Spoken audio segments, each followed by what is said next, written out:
দিকে, যেখানে ঊনকোটিতে মনু নদীর তীরে রাস্তা সংস্কারে বাধা, সীমান্তে চাপা উত্তেজনা, বিজেপির আপত্তিতে বন্ধ ইট সলিং এর কাজ, দুর্ভোগে সাধারণ মানুষ। ত্রিপুরার ঊনকোটি জেলার কৈলাসহর পুর পরিষদের ৯ নম্বর ওয়ার্ডের মনু নদীর পার্শ্ববর্তী শ্মশানঘাট এলাকার পুরনো রাস্তায় ইট সলিং এর কাজ শুরু হতেই চরম উত্তেজনা সীমান্তবর্তী এলাকায়। অভিযোগ, কাজ চলাকালীন বাংলাদেশের সীমান্তরক্ষী বাহিনী বা বিজিবি বাধা দেয়, যার ফলে অবিলম্বে বন্ধ হয়ে যায় রাস্তা সংস্কারের কাজ। স্থানীয় সূত্রে জানা গেছে, কাজ চলার সময় বিজিবি সদস্যরা হুমকির সুরে বিএসএফ কে জানায় যে আন্তর্জাতিক সীমান্ত আইন অনুযায়ী সীমান্তের ১৫০ গজের মধ্যে কোনো ধরনের সলিং বা নির্মাণ কাজ করা যাবে না।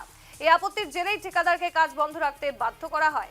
শ্রমিকদের ঘটনাস্থল থেকে সরিয়ে নেওয়া হলে পুরোপুরি বন্ধ হয়ে যায় রাস্তার কাজ।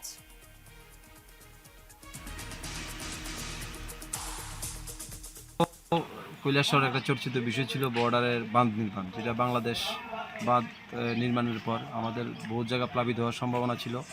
তৎকালীন সময় এখানে মুখ্যমন্ত্রী সাহেবের হস্তক্ষেপে এখানে ইমার্জেন্সি টেন্ডার হয়ে কাজ হয়, যেটা এপ্রুভালের জন্য দীর্ঘদিন কাজ বন্ধ ছিল। তো গত সপ্তাহে এপ্রুভাল পাওয়ার পরে আমরা যথারীতি আজ 2 দিন হয়েছে কাজ শুরু করেছি। এটা শ্মশানঘাট, জিরো লাইনের কাছাকাছি জায়গা। এখানে আগেও রাস্তা ছিল, যেখানে ডেড বডি আসে, আপনি এখনও দেখতে পাচ্ছেন ডেড বডি এখানে জ্বালাচ্ছে। তো এই পরিস্থিতিতে আমরা এটাই ব্রিক সিলিং করছি, যাতে ডেড বডিগুলি নিয়ে মানুষ ফ্লুয়েন্টলি আসতে পারে। আজকে সকালে হঠাৎ করে এখানে মানে ইটের গাড়ি আসতেই বাংলাদেশ থেকে বাধা আসে। তো ঝান্ডা নিয়ে বাংলাদেশের বর্ডার গার্ড বাংলাদেশ চলে আসে এবং আমাদের সঙ্গে সঙ্গে আমাদের বিএসএফ ফোর্স আসে। কিন্তু এখন আপাতত কাজ বন্ধ আছে। ওরা বলছে ফ্ল্যাগ মিটিং হয়ে কোম্পানি কমান্ডার লেভেলে আমাদের জানালে হবে, নাহলে বন্ধ রাখবে। যেমনটা আপনারা শুনলেন যে এবার বিজেপি এবং বিএসএফ এর মধ্যে চাপা উত্তেজনা বিরাজ করছে, কারণ এইভাবে বিজেপির আপত্তিতে বন্ধ হয়ে গেল ইট সলিং এর কাজ। ত্রিপুরার ঊনকোটি সীমান্ত এবং মনু নদীর তীরে রাস্তা সংস্কারে বাধা দিল বিজেপি। আমরা বিস্তারিত জানবো, সরাসরি চলে যাব ত্রিপুরা। এই মুহূর্তে আমাদের সঙ্গে যুক্ত হয়েছেন আমাদের প্রতিনিধি কিশোর রঞ্জন হোর। কিশোর, যে ছবি আমরা দেখতে পাচ্ছি, যেখানে এলাকার পুরনো রাস্তায় ইট সলিং এর কাজ চলছিল এবং সেই কাজ চলাকালীনই বিজেপি এবং বিএসএফ এর মধ্যে বচসা, এবং তারপর তারা কাজে বাধা দিয়েছে এবং যে কথা তারা জানিয়েছে যে সেই জায়গায় কিন্তু মানে যতটুকু জায়গা রয়েছে সেই জায়গা অবধি মানে সেখানে কাজ করা চলবে না। অর্থাৎ এই পরিস্থিতিতে ১৫০ গজের মধ্যে কোনো ধরনের সলিং বা নির্মাণ কাজ করা যাবে না বলে তারা জানিয়ে দিয়েছে। এবার আগামীতে ভারতবর্ষে বা এই সীমান্তে থাকা যারা ঠিকাদাররা রয়েছেন তারা কাজ বন্ধ রাখতে বাধ্য হয়েছেন। সেক্ষেত্রে বিএসএফ আগামীতে কি পদক্ষেপ নেবে?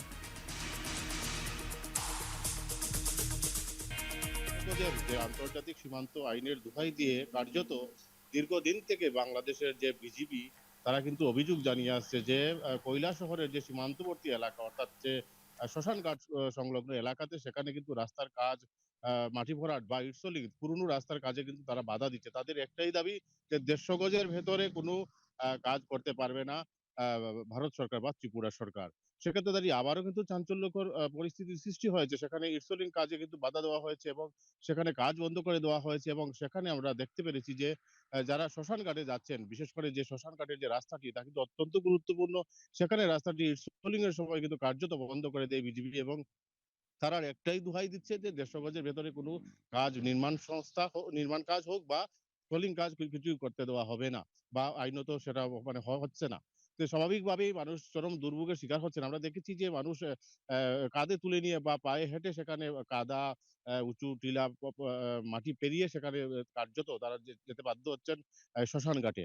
এদিকে আরো অভিযোগ রয়েছে যে বাংলাদেশের ১০টি গ্রাম এলাকায় সেখানে ইউনূস সরকার ক্ষমতায় বসার পর সেখানে অবৈধভাবে উঁচু বাঁধ তৈরি করা হয়েছে, যাতে করে মনু নদীর অনেকটাই জল সেখানে প্রবাহিত না হয়ে ভারতের কৈলাসহরে আসবে এবং সেখানে কৈলাসহর প্লাবিত হওয়ার আশঙ্কা। তা নিয়ে কিন্তু ত্রিপুরা বিধানসভায় কৈলাসহরের বিধায়ক, কংগ্রেস বিধায়ক বীরজিৎ সিনহা কিন্তু সেই প্রস্তাবটি তুলেছিলেন বা দাবি জানিয়েছিলেন যে কৈলাসহর প্লাবিত হতে পারে। তা নিয়ে কিন্তু কেন্দ্রীয় স্বরাষ্ট্র দপ্তরের তরফে সেখানে হস্তক্ষেপ করা হয় এবং সেখানে একটি অনুমোদন করা হয়, যাতে করে পুরনো যে মনু নদীর তীরে যে রাস্তা রয়েছে, রাস্তাটি উঁচু করা হোক বা সেখানে স্তরিং করা হোক।